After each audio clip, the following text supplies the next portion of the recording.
Hey Waffle Gang, I do hope you're well. My name is Mark and today we're checking out some more relationship stories, and if you do love a Reddit story, why not consider hitting that like, subscribe, maybe that notification bell too. Let's crack on with today's first story.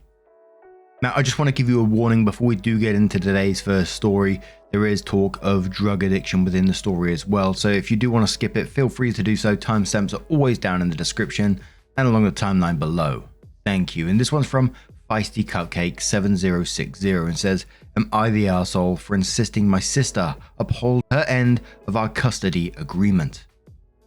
So there's a lot of backstory here. My sister Lily, female 35, had my niece Emma, female 9, when she was 26. She was at the time living with my parents along with her then boyfriend, and they had both just gotten out of rehab for heroin addiction. Both her and her boyfriend were not able to stay clean for long, and she was using throughout her pregnancy. When Emma was almost 2 months, she came to me begging to take Emma for 2 months while she checked into rehab again to get clean. I was 22-year-old living in an efficiency apartment while putting myself through law school. But my parents insisted they couldn't care for an infant and suggested foster care to my sister. So I took my niece in. When my sister got out of her rehab, she got back together with her boyfriend who was still taking drugs, and thus began 5 years of a vicious cycle where one of them would get clean only to be dragged back under by the other. I took legal guardianship of Emma, although it was still supposed to be temporary. Every time Lily would bring up taking her back, I would agree on the condition that they both passed the drug test, and it simply never happened. When Emma was almost 6 years old, my sister came to me saying she was once again pregnant. This was the turning point for her, and she gave birth to my nephew, having been clean for almost 8 months. Obviously, it was very hard for both me and Emma, going from her living with me to moving back with her parents. We went to court and worked out a custody arrangement where I still have Emma every weekend, but she spends the week with her mum and dad. We attend family therapy all together for the first year, and once we settled on a routine, we stopped. Here comes the issue. My sister is once again pregnant, and she and her former boyfriend, now husband, say they don't want to allow Emma to come with me weekends because apparently she comes home to them acting like a brat. I absolutely understand the issue. I explained to my sister that when Emma is with me, she is the center of attention, and going from that, having to fight her brother for her mum's limited attention between bouts of morning sickness has to be hard. I offered to take my nephew weekends as well to give my sister some rest, or to possibly resume family therapy so Emma could work through these changes. My sister simply told me that Emma would be taking a break from spending time with me. I let her have 2 weekends with Emma, and then when she continued to stonewall me, I threatened to take her to court. We have a custody agreement in place, and I'm still one of Emma's legal guardians. She said I'm throwing the past in her face and won't let her be a real mother to Emma. I'm conflicted. I raised Emma for almost 6 years, and I treasure every moment I spend with her, but am I getting in the way? Emma calls me every evening and asks what we are doing over the weekend and why I don't have time for her. I think additionally my sister is spinning it as me not wanting her to come. I just want what's best for Emma. So Reddit, am I the arsehole? Edit to clear up some misunderstandings. Emma is now 9. My sister has been clean for over 3 years. We transitioned Emma very slowly. She was with her parents every other weekend for a year. Then we had 50-50 split, and now I have weekends. For those who say I'm making it difficult for them to spend family time on weekends, I've always been flexible, and if they told me they had weekend plans, I would absolutely let them take Emma. This is not about them wanting to do stuff with Emma. This is about them not wanting me to do stuff with Emma. They send her brother to my parents' house Saturday and Sunday so they can unwind. In the past 2 weekends, they sent Emma to her grandparents as well. So I don't see how it's that different if I take her. My sister is a stay-at-home mum. She does not work, so she has plenty of time with Emma. She is almost 300 pounds and rarely leaves the house, which always looks like a tornado hit it. My parents purchased my sister's house when Emma was 3 in the hopes that would help with her being able to regain custody. So with my brother-in-law working an IT job, they're able to make ends meet. I drive Emma to karate, swimming and Girl Scouts every week, and I'm in constant contact with her to make sure she is doing well.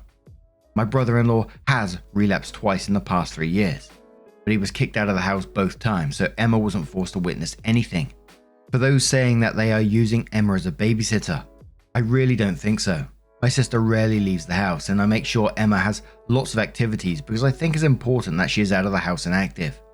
Also, apparently, they recently let her watch her 3-year-old brother for 2 hours, and she was so excited that they paid her $20. So, for some additional information, someone asked about how the transition went and how things happened, and OP said, "I would never let them sever our bond. We were very slow to transition her. We had her every other weekend for almost a year before we switched her primary residence. I know that I could easily get custody back. I'm a lawyer, and I not only know every loophole in the law, I know the people in the system, which is why I don't doubt I could regain custody, and would if I thought she wasn't safe. I just don't know if that's the right move." Emma makes it clear that she considers me a mum, but my sister harbors so much guilt for not being there and is trying so hard to be the best mother possible. It's hard to see the forest through the trees. We transitioned slowly, so they had weekends for the first year. Then we had 50-50 split for almost a year, and now I have had weekends for almost a year. Someone asks about Emma's behavior, and OP says she was doing really well until my sister got pregnant again. She loved having a little brother, and she had started calling my sister mum for the first time. I'm paying for her to attend the private school she attended preschool and kindergarten for, and she was really doing well with a stable social group and teachers. Apparently she started coming back from her weekends with me, and she wouldn't listen to her parents for the first 2 or 3 days of the week. And by the time my sister felt Emma was following house rules, it was time for my weekend, and the cycle just kept repeating. And yes, my sister has openly admitted that she is jealous of me, not only of my bond with Emma, but also the fact that I can financially afford to provide Emma with a lot that she can't. She says I spoil her, and I'll openly admit I do. She's my girl, and I want to give her the world. From what I understand, she simply doesn't listen when they tell her to do things, like do the dishes or get off the iPad. It's hard, we don't really have the same dynamic. I have her out of the house all day during the weekend doing activities, and I don't have her screen time except right after dinner sometimes. And I have a dishwasher, so she just puts her dishes away. But I've never had any issues with her listening to me. Someone talking about OP feeling guilty, and OP says, "I have a lot of guilt associated with Emma calling me mum. She called me mum for the first 3 years of her life. Then my sister came to visit, and when Emma called me mum, she had a breakdown, screaming, crying, and asking how I could let Emma think I was her mother. It really scared and confused Emma, and when my parents got involved, it was decided that Emma should call me something else. Anything else." And there was a mix of comments on this one. So someone says, "Not the arsehole, you have a legal custody agreement, correct? If so, your sister is breaking the law by denying you your time with Emma. More importantly, you've been a vital caretaker for your niece, and it's not fair to rob her of her time with you. If your sister wants to change it now and you're not willing to compromise, which is totally fair, she can file the documents and you can both go to court to see what they decide." Dog's Artifact says, "Custody agreement aside, you've been a huge part of Emma's life, and I think that Emma likely needs stability, and her mum taking that away from her might be harmful. She's your niece. What is the issue with her visiting?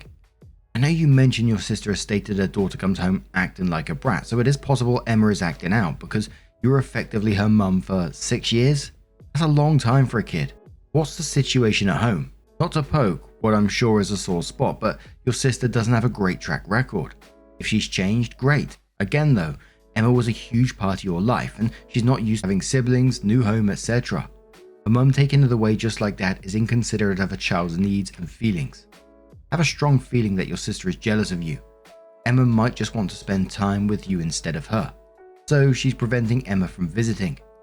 It's possible she sees you as competition in a way. You do have partial custody though. I'll try speaking with her if you can, but if she continues to stonewall you, you have every right to visitations. Not the arsehole."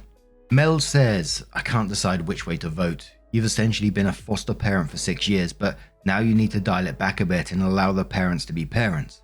They're good enough to raise Emma 5 days a week, but they don't get to do any of the fun family stuff with their children because you have their daughter every weekend." Someone replies to saying, "No, what's confusing for her is the fact that she suddenly doesn't have weekends with a person who was her primary caregiver. The parents are being totally selfish here." Which another user replies to that and says, "Was her primary caregiver. She isn't anymore and hasn't been for at least a year, I think, which is a substantial amount of time." OP should absolutely still have contact with her niece, but it doesn't need to be every weekend. How is Emma ever going to feel like she's part of her core family when she's shipped off to her aunt every weekend while her siblings stay home? How much family time is she missing out on when she's at school all week and then doesn't see her parents all weekend? It doesn't make sense. At some point, OP has to make the transition into her aunt's role. If she wasn't willing to do that, then she shouldn't have given Emma back to her parents. And one more comment from Ad Accomplished, who says, I get real sick and tired of people who think there should be no consequences for their actions. Whenever I hear someone say, you are holding on to the past, I'm 100% certain that story is going to be, I was an awful person, but now that I think I'm different, I don't want to face the consequences for my actions. You were a parent when your sister couldn't or wouldn't be. Now that she's been clean for a minute, it is okay for her to have a bigger role in her daughter's life, but your relationship with Emma is real and wasn't just a stand-in for her while she went off and got high.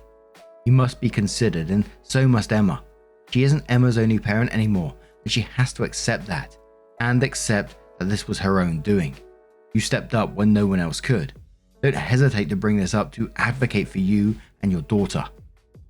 So around a month and a half later, OP updates the post and says, hey, I've had so many people reach out for an update, but the last month has been so crazy.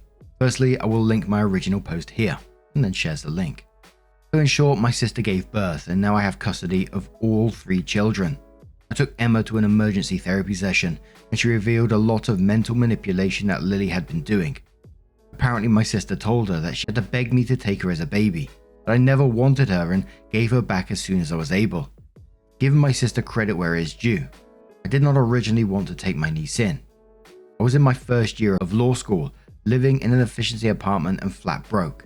The idea of caring for an infant, even for just a couple of months while in school, was scary, and I didn't know how I would manage.